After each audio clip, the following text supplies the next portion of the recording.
Seperti yang teman-teman ketahui, saya menanam singkong ini banyak sekali manfaatnya ya. Mulai dari pucuk daun sampai akar atau umbinya, semuanya bermanfaat. Bisa kita konsumsi sendiri, bisa juga dikonsumsi oleh ternak atau yang lain sebagainya. Jadi kalau mau menanam singkong untuk mendapatkan hasil yang melimpah, sekali-kali kalian itu jangan menanam hanya dengan menggunakan metode stek berdiri seperti ini ya, nanti hasilnya akan gitu-gitu aja.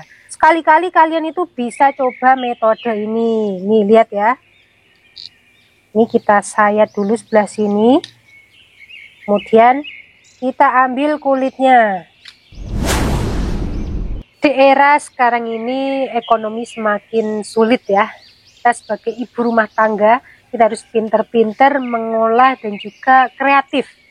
Seperti aku nih, perut lagi jembling seperti ini, masih di kebun ya. Nah, di kebun ini kita tidak boleh sia-siakan ya, kita harus memanfaatkan lahan sesempit apapun itu.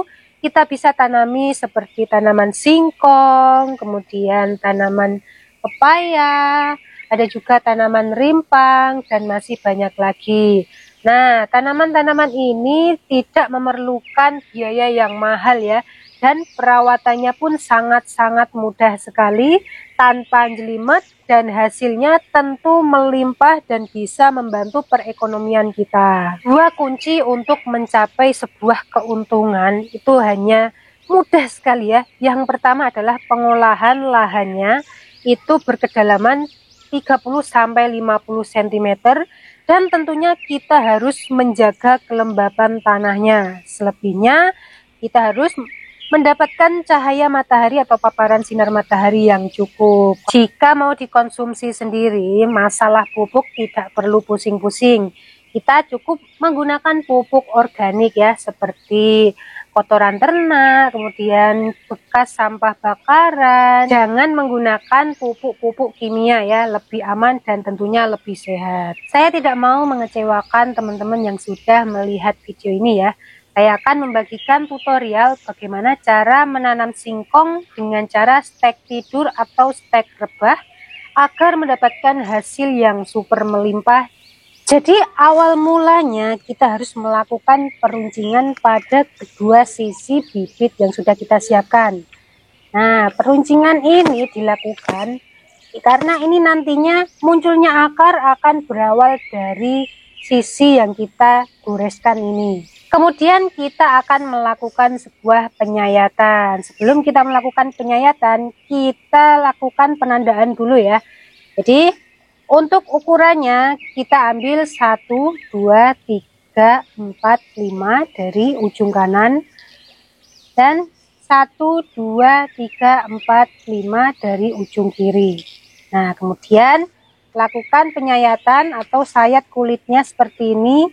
Nah, tujuan dari penyayatan ini agar ketika kita menanam bibit ini nanti akan kita letakkan di bagian atas ya.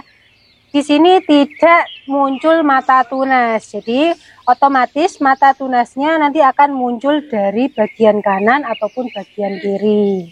Lakukan penyayatan ini setengah lingkaran saja, karena kalau dilakukan keseluruhan, bibit ini malah justru akan mati. Kemudian yang terpenting adalah pengolahan media tanam. Lakukan penggemburan minimal 30 hingga 50 cm. Di awal penanaman tidak perlu menambahkan pupuk ya. Kita akan menambahkan pupuk ketika nanti sudah muncul tunasnya. Cara menancapkan bibit yang benar. Nah, ini sangat penting sekali ya. Kita lakukan penggalian. Nah, kalau misalkan kita mau menanam itu jangan langsung ditancapkan seperti ini ya, karena nanti akan merusak bekas pelepah ini. Ini jangan sampai rusak, karena apa?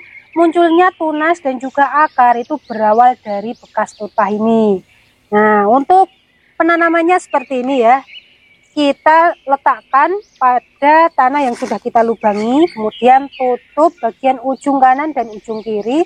Sisakan 1 mata tunas ya, seperti ini. Jangan ditutup secara keseluruhan. Karena apa? Karena ketika nanti dia ditutup secara keseluruhan, mata tunas ini akan sulit menembus bagian tanah ya. Jadi akan semakin lama pertumbuhannya. Ketika bibit singkong sudah muncul mata tunasnya seperti ini, baru kita lakukan pemendaman secara keseluruhan. Tujuannya agar reproduksi dan juga proses fotosintesis bisa berjalan sempurna dan bibit singkong kita akan tumbuh secara maksimal. Untuk umbinya ini nanti akan tumbuh banyak sekali ya, karena dari samping sini akan menjular banyak sekali, bahkan dari ujung-ujung sini juga banyak sekali. Berbeda jika kita menanam dengan cara stek berdiri, singkongnya hanya akan melingkari area bibit saja. Singkong ini banyak sekali mengandung getah, jadi memerlukan banyak mineral untuk berlangsung hidup. Jadi kita harus selalu memastikan kelembapan dan juga kegemburan tanah di sekitar tanaman singkong. Selain itu, kita harus selalu menjaga agar singkong kita tidak berebut makanan dengan gulma-gulma seperti ini ya.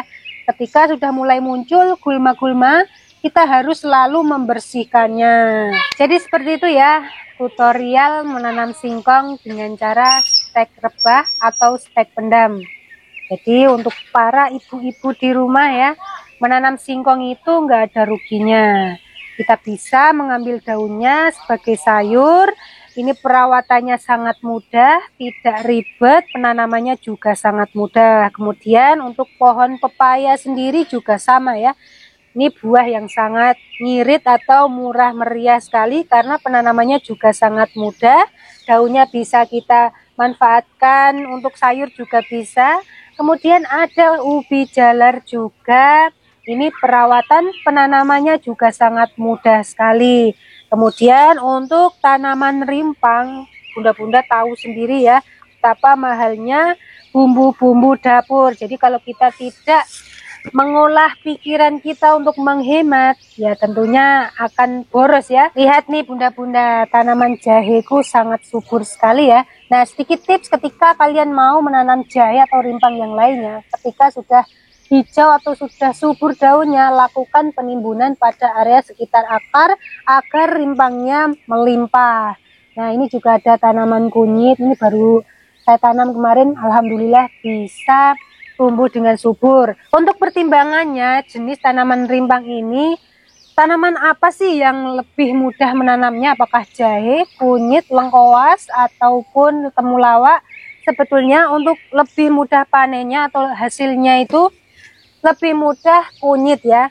Kalau untuk jahe sebaiknya ditanam di area sekitar yang sejuk ya, karena biasanya di pegunungan itu akan menghasilkan rimpang yang melimpah. Demikianlah tips berkebun dari Aista Channel ya. Semoga video ini dapat bermanfaat buat para sahabat bunda-bunda yang ada di rumah. Dikala ekonomi yang sulit seperti ini ya, kita bisa manfaatkan kebun mini kita untuk keperluan dapur kita. Terima kasih, kita jumpa lagi pada konten berikutnya.